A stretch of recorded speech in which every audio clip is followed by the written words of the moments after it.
wanita-wanita yang pada akhirnya merasa bahwa dirinya adalah seorang alpha woman, karena kalau kita lihat realitanya banyak sekali laki-laki yang tidak maskulin. Di Indonesia pelakunya yang disamarkan, pelakunya yang diinisialkan. Yang parahnya lagi itu dilakukan selama dia dari SD hingga SMP. Dan jatuhnya itu seperti child grooming gitu. Betul.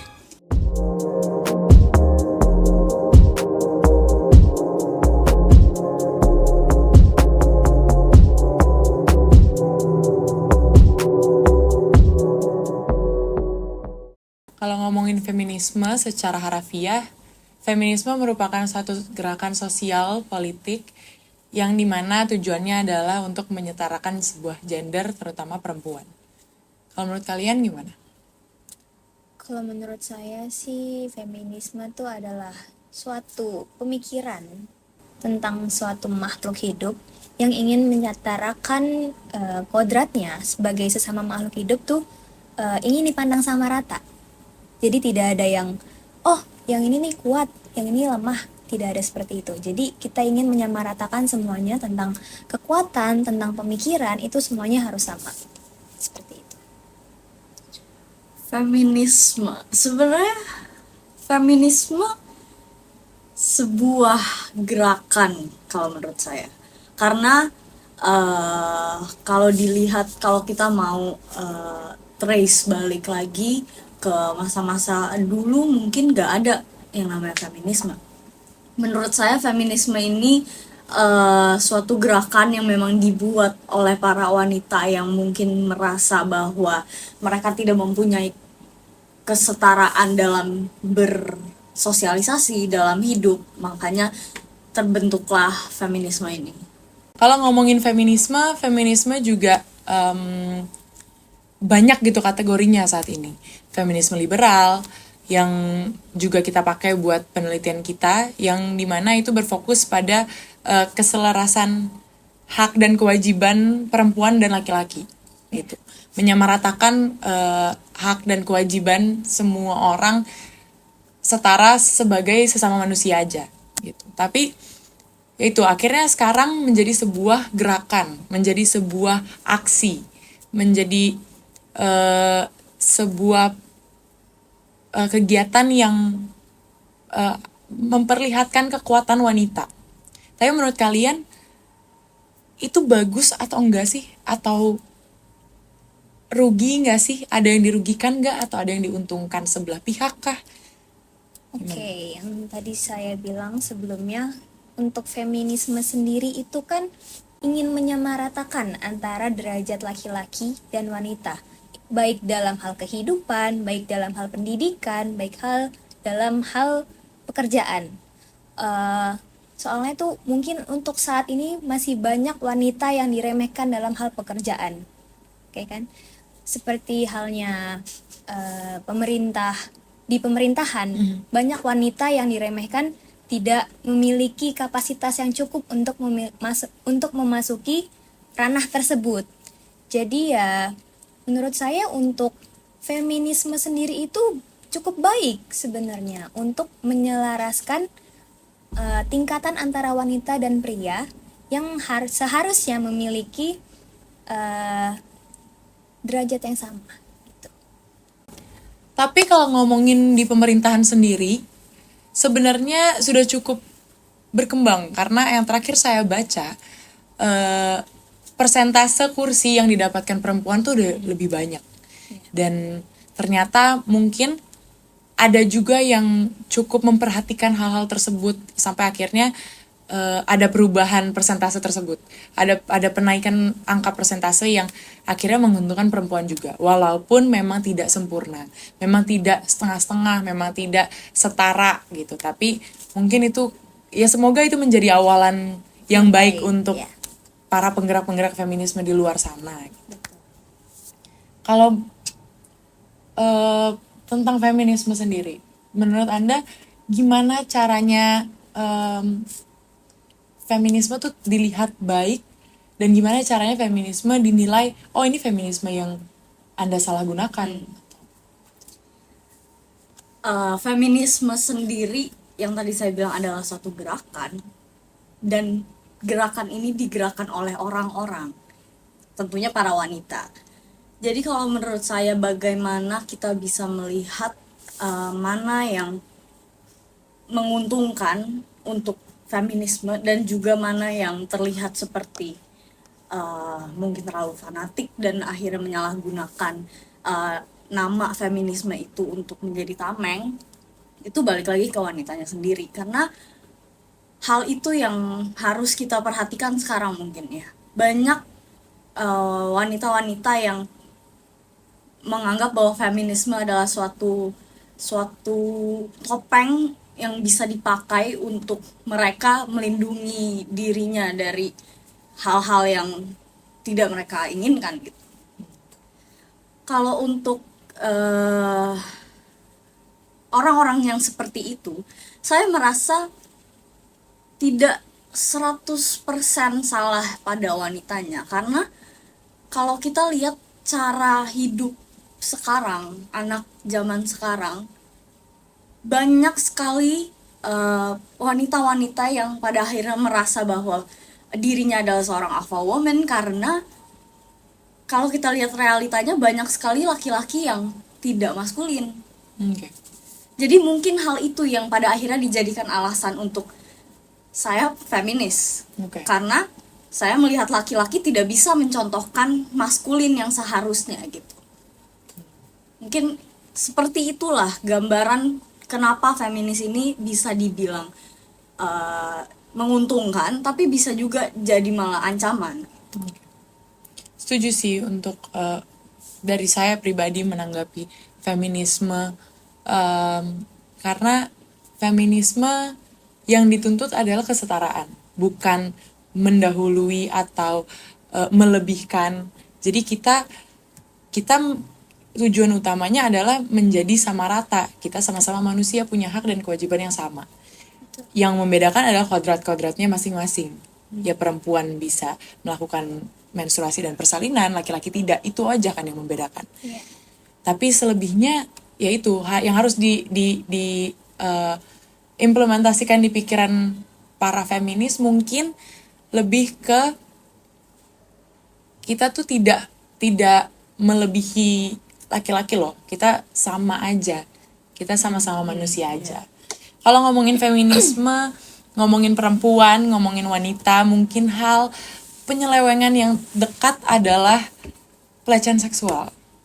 Itu adalah hal yang kayaknya topiknya cukup sensitif untuk dibicarakan, tapi itu harus dibicarakan. Karena bisa dilihat sampai detik ini angka kasusnya terus meningkat, terus membludak. Kenapa gitu? Kayak pelecehan seksual, kembali lagi ke kasus yang gak pernah selesai ini. Walaupun sudah ada gerakan feminisme dan sebagainya, tapi entah mengapa wanita masih tetap menjadi incaran. Kasarnya seperti itu, kan? Di sini sih yang saya highlight adalah kenapa pelecehan seksual ini bisa terjadi. Padahal kalau banyak orang-orang yang mungkin bilang dari sisi perempuannya yang tidak tahu cara berpakaian atau segala halnya gitu. Tapi maksudnya di sini adalah kita semua sudah tahu kalau nggak cuman wanita-wanita yang nggak tahu cara berpakaian yang kena kasus ini gitu kan. Jadi kita kesampingkan hal itu, tapi kita sekarang fokus ke kenapa laki-laki ini bisa melakukan hal demikian gitu. Kalau dari saya, laki-laki ini masih punya pemikiran yang primitif. Karena dengan adanya feminisme di situ tadi seperti Aina katakan bahwa semua disamaratakan, mulai dari dia hidup dan juga cara berpikir dan segala macamnya. Laki-laki yang melakukan hal ini tuh belum sampai di situ pemikirannya. Makanya masih aja terjadi sampai sekarang. Mereka nggak bisa menempatkan, mereka merasa bahwa kodrat mereka sebagai laki-laki bisa melakukan apapun kepada perempuan. itulah yang pada akhirnya membuat pelecehan tersebut terjadi gitu. Dan banyak dari laki-laki juga yang tidak bisa mengesampingkan nafsunya ya. Jadi hal ini tidak pernah akan berhenti kalau dari laki-lakinya yang masih sama aja seperti itu. Oke, karena banyak laki-laki yang menganut sistem patriarki itu menganggap bahwa para wanita tuh bisa berdiri di bawahnya, karena ya laki-laki untuk kedepannya dia akan menjadi kepala keluarga, maka dia akan bebas melakukan apapun selagi dia menafkahi, mencukupi kebutuhan keluarganya. Tetapi pemikiran seperti ini yang membuat wanita tidak bisa berbuat apa-apa, jadi selalu menurut. Padahal kan hal seperti itu tidak baik untuk dijalankan untuk ke keluarga. Kayak ya laki-laki boleh gitu loh melakukan atau meminta apapun kepada wanitanya, tetapi dalam batas hal yang wajar, seperti itu. Itu menarik untuk dibahas karena ternyata Indonesia mencatat kasus kekerasan seksual itu dikategorikan kekerasan seksual yang terjadi di tempat umum, kekerasan seksual yang terjadi di rumah tangga, dan kekerasan seksual yang terjadi di lingkungan bermasyarakat gitu. Tapi yang saya highlight adalah itu. Ternyata di Indonesia tuh ada kasusnya sendiri dengan angkanya sendiri yang mengkategorikan kalau kekerasan seksual itu terjadi di rumah tangga. Jadi itu kayak itu naas mendengarnya gitu loh. Maksudnya kenapa bisa bisa terjadi kekerasan seksual di rumah tangga yang notabene-nya adalah harusnya ya tidak sampai terjadi seperti itu. Jadi apa yang Aina bilang tadi cukup meng-highlight sebuah fakta menarik di Indonesia tuh ada ternyata catatan kasusnya. Masuk ke kekerasan seksual itu. Kita ngerasa kalau belum ada ujungnya, belum ada cara menanggulanginya gitu. Tapi ternyata Indonesia sudah mengesahkan undang-undang tindak pidana kekerasan seksual pada tahun 2022 di bulan April, tepatnya tanggal 12. Kalian tahu nggak sih, kalian pernah dengar nggak sih tentang UU TPKS? Sebelumnya sih jujur saya belum pernah dengar, dan kalau mungkin ada ya saya belum pernah merasakan apakah undang-undang tersebut bisa dijalankan dengan baik gitu. Kalau dari saya UU TPKS sendiri, saya merasa bahwa saya adalah wanita yang cukup menganut feminisme. Maka dari itu di saat saya tahu pada saat itu banyak demo tentang RUU, waktu itu masih RUU ya, RUU TPKS ini, saya tertarik. Ada apa sebenarnya? Kenapa pada akhirnya wanita-wanita ini berani bergerak untuk setidaknya membuat suatu perubahan gitu. Makanya saya sempat dengar tentang UU TPKS ini, walaupun gak terlalu menyimak banyak ya, tapi saya sempat dengar dan di situ saya senang karena pada akhirnya ya ada yang bisa menaungi para wanita ini. Oke, mungkin ya seperti Aina juga tadi mengatakan kalau ternyata UU TPKS tuh belum seterdengar itu gitu. Jadi apa sih UU TPKS? UU TPKS itu isinya menaungi apa saja. Jadi di pasal keempat UU TPKS itu menjelaskan tentang definisi kekerasan seksual itu apa. Jadi kekerasan seksual, eksploitasi seksual, pemaksaan berhubungan seksual, pemaksaan perkawinan itu tuh masuk ke dalam konteks kekerasan seksual dan itu tercantum di pasal 4 UU TPKS.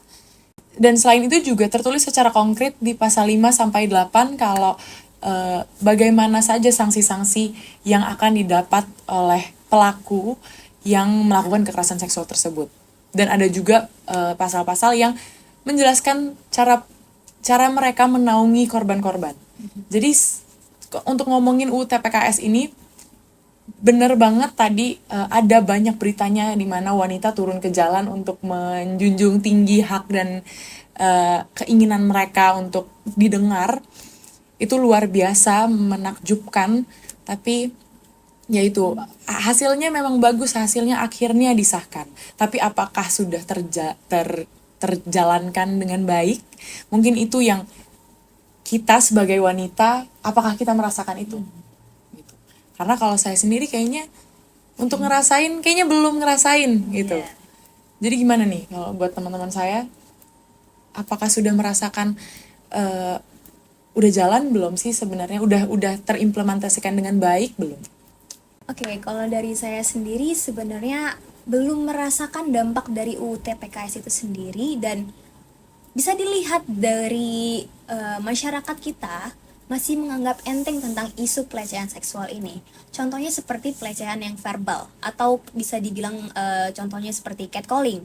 Orang-orang atau masyarakat kita sendiri itu masih menganggap enteng tentang isu tersebut, dan mereka tuh menganggap bahwa catcalling itu adalah sebuah candaan biasa. Jadi bisa sembarang orang atau secara terplisit itu untuk melakukan pelecehan terhadap wanita, yang dimana hal itu sebenarnya termasuk ke dalam pelecehan. Tetapi masyarakat kita ini masih menganut pemikiran bahwa hal tersebut adalah suatu candaan biasa. Tetapi kita atau saya sendiri sebagai wanita menganggap bahwa hal itu adalah suatu hal yang kurang ajar. Seperti itu. Pasti sih ya. Iya. Kalau ngomongin catcalling, terdengar sangat sudah biasa saja untuk kita. Bahkan kemarin mungkin ada yang baru di catcalling atau barusan gitu. Dan hal-hal itu biasanya ya udahlah aja gitu. Ini yang kadang saya merasa bahwa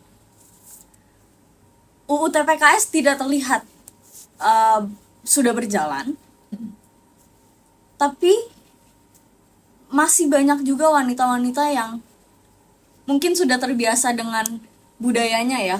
Apabila ada terjadi di catcalling, ya udah didiemin aja. Hal inilah yang membuat tidak ada penggeraknya sampai pada akhirnya UU TPKS ini mungkin bisa berjalan dengan lebih baik. Karena ya mungkin ada kasus-kasus pelecehan yang tidak berani, pada akhirnya pihak wanita tidak berani untuk speak up karena diancam atau seperti apa. Maka dari itu UU TPKS ini belum berjalan dengan baik juga gitu. Mungkin dari situ kita bisa lihat bahwa pentingnya kerjasama antara pemerintah dan juga rakyatnya sendiri. Sudah ada feminisme kok, tidak ada yang melarang gerakan ini terjadi. Dilakukanlah dengan baik gitu, disuarakanlah dengan seharusnya, supaya pada akhirnya pemerintah juga bisa melihat bahwa banyak sekali ya ternyata isu-isu ini, kejadian sehari-hari ini, ternyata ini loh fungsinya UU TPKS gitu. Benar. Karena sebenarnya gerakan-gerakan tersebut tuh udah ada jauh dari dulu gitu. Ada Feminis Indonesia, ada Women Youth Empowerment, itu non-governmental organization yang dibuat dari anak muda untuk perempuan, dari wanita untuk wanita. Dan kita punya itu terkesan kita tanpa ada bantuan lain pun kita bisa menyuarakan itu. Harusnya dengan adanya UU TPKS disahkan akan lebih mudah gitu. Jadi mungkin implementasinya yang kurang menyeluruh menurut saya, karena yaitu itu terdengar seperti pelecehan ringan, tapi menurut saya nggak ada pelecehan ringan, pelecehan berat. Dan mungkin kenapa UU TPKS itu belum berjalan dengan lancar karena ya pemerintah sekarang banyak yang fokus ke penyuapan, Hal-hal lain. Iya, hal-hal lain. Jadi mungkin ya untuk zaman sekarang udah hal wajar nggak sih, kayak yang berduit yang berkuasa seperti itu mungkin bisa menjadi penghalang bagi UU TPKS untuk dijalankan dengan seharusnya seperti itu. Benar-benar. kayaknya kalau ngomongin tentang UU TPKS itu bisa sampai besok. Ya, karena ya itu ya, implementasinya gimana. Tapi mungkin terakhir tentang UU TPKS ini, eh, apa yang kalian harapkan sih? Apa yang kalian sebagai perempuan di Indonesia, dan saya bangga sekali menjadi perempuan di Indonesia gitu. Tapi apa yang kalian harapkan eh, dari ini semua, dari segala kasus-kasus kekerasan seksual, dari adanya UU TPKS gitu, apa yang kalian harapkan? Eh, untuk saya adalah wanita dan saya di Indonesia, itu sangatlah benar. Yang saya harapkan, saya cuma mau Indonesia mulai menerapkan eh, sesuatu hal yang bisa membuat anak-anak muda tuh lebih teredukasi tentang hal seperti ini. Karena yang tadi saya bilang, kalau nggak dari orangnya, hal ini nggak akan bergerak dengan baik gitu. Maka dari itu yang saya harapkan, semoga pendidikan, entah dari ranah pendidikan atau dari manapun itu, Indonesia bisa membuat suatu wadah untuk para mungkin korban atau mungkin anak-anak sekolah tahu dan bisa bercerita di forum itu, di wadah itu gitu. Jadi akan lebih mudah dan akan lebih cepat tersebarnya si fungsi dari UU TPKS ini sendiri gitu. Oke, kalau dari saya sendiri sih lebih ke sosialisasi tentang pemikiran bahwasannya para korban itu tidak sepenuhnya salah. Jadi kan kalau untuk masyarakat sekarang tuh berpikir ada korban pelecehan pasti ada yang memancing dari si korban ini untuk dijadikan sebagai korban oleh pelaku. Contohnya seperti pakaian terbuka atau apalah itu. Jadi banyak yang merujuk pada si korban, yang seharusnya kita harus mencari highlight pada si pelaku ini.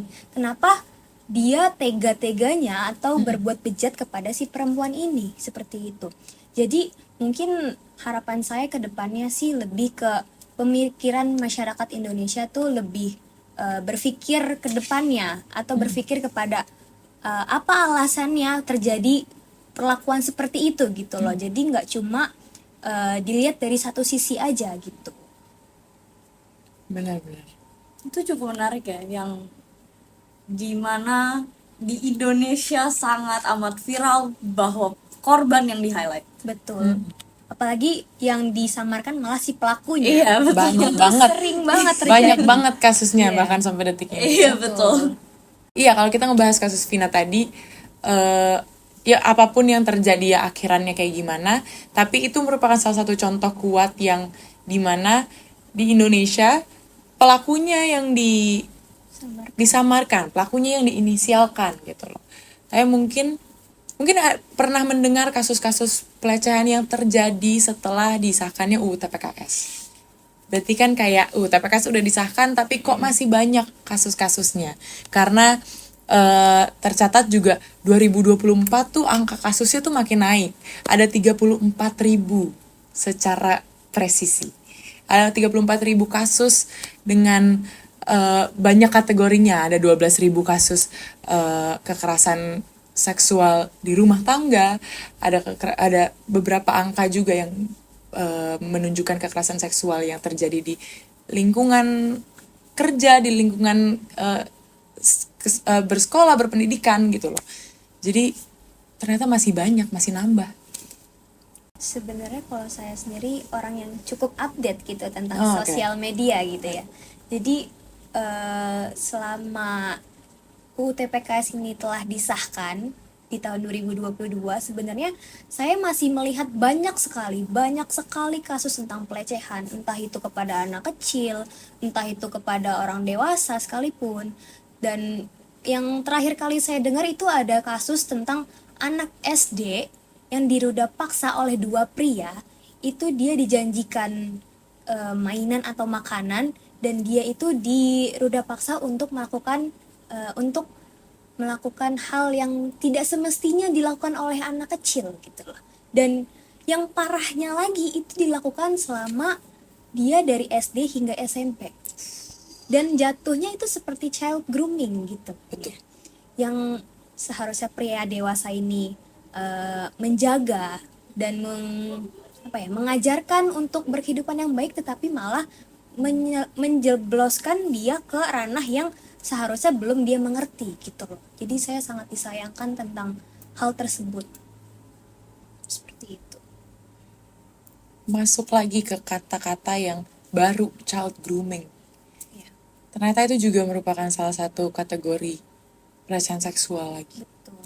gitu. Ya jadi itulah ya, kasusnya terus bertambah, kategorinya makin banyak, makin luas ternyata. Dan ya itu hal kecil tuh ternyata bisa dikategorikan sebagai kasus pelecehan seksual yang bahkan kita nggak sadar akan itu. Dan mungkin kesadaran itu yang harus ditumbuhkan, yang harus dihidupkan lagi di semua masyarakat Indonesia. Dalam hal ini kita ngomongin tentang perempuannya, tapi di luar sana ada juga memang kasus yang terjadi di pihak laki-lakinya atau di anak kecil secara khusus gitu-gitu. Tapi yaitu dengan adanya UU TPKS memang merupakan satu hal yang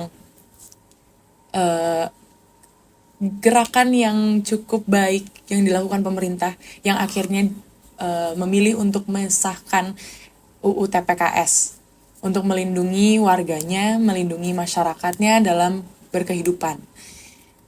Untuk menyimpulkan hari ini UU TPKS mungkin belum berjalan sebagaimana semestinya, tapi sudah tercantum dengan sangat rinci di pasal-pasalnya. Gimana cara mengedukasi, gimana cara melakukan pensosialisasian. Jadi semuanya mungkin sudah diatur, sudah direncanakan, tapi ya yang kita bisa harapkan, yang kita bisa doakan adalah dukungan supaya pemerintah memang bisa menjalankan itu, mungkin dengan melakukan kerjasama dengan rakyat-rakyat, dengan kami ini gitu.